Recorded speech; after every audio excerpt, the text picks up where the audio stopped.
Ça fait des millénaires que le peuple d'Israël ne suit plus le bon calendrier. Parce qu'ils se trompent d'abord, parce qu'ils sont ignorants pour beaucoup d'entre eux. Et puis bon, certains, même quand on leur explique le véritable calendrier, ils ne veulent rien entendre. Tandis que d'autres, quand même, reconnaissent les évidences et reviennent au véritable calendrier. Avec le calendrier lunaire, les jours des fêtes peuvent tomber un jour de Shabbat hebdomadaire, qui est le samedi, du vendredi soir au samedi soir. Ce qui est anti-thoraïque, parce que Yahweh Elohim nous dit bien dans la Torah que nous devons célébrer les fêtes indépendamment des Shabbats hebdomadaires.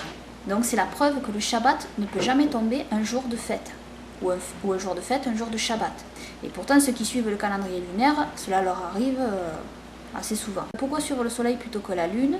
Eh bien parce que dans la Torah, Yahweh suit un calendrier solaire. Dans la Genèse, quand on fait le calcul avec les jours du déluge, si on fait un calcul mathématique tout simple, on en arrive à la conclusion que cela fait un calendrier de 360 jours et non un calendrier de 354 jours avec un calendrier lunaire. Car le calendrier lunaire suit des mois lunaires avec des mois de 30 jours et de 29 jours. Tandis que le calendrier solaire suit uniquement des mois de 30 jours.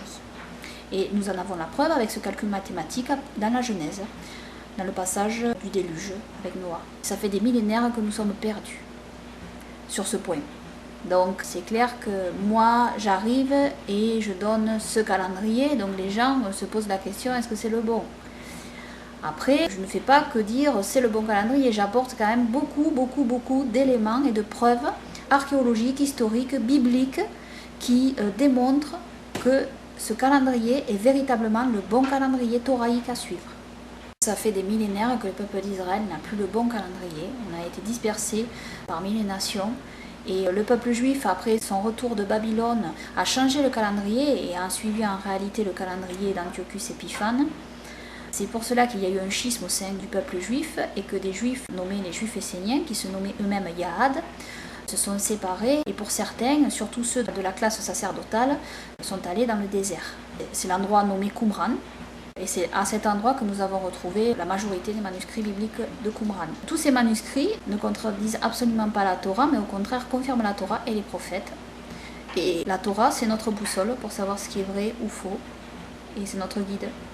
Donc ces manuscrits bibliques sont authentiques et véridiques et également ces manuscrits annoncent pour certains d'entre eux la venue du Mashiach, du Messie, en tant que fils d'Elohim, Ben Elohim.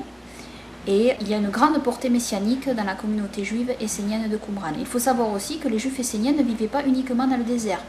Essentiellement, ce sont les sacrificateurs qui s'étaient installés dans le désert, tandis qu'il y en avait d'autres, il y avait d'autres juifs esséniens qui étaient dans tout le territoire d'Israël, selon Joseph Flavius. Et donc ils étaient répartis dans beaucoup de villes en Israël. Et ils vivaient aussi à Jérusalem, dans le quartier juif essénien. J'ai créé un site sur internet. L'adresse de ce site c'est calendrierdeyahweh.blogspot.com/ncr. Pour ceux qui veulent lire toute l'explication du calendrier, ils trouveront tous les éléments nécessaires sur ce site internet. Je donne sur ce site le calendrier avec toutes les dates, mais aussi il y a un lien qui s'appelle Introduction au calendrier, sur lequel les gens peuvent cliquer.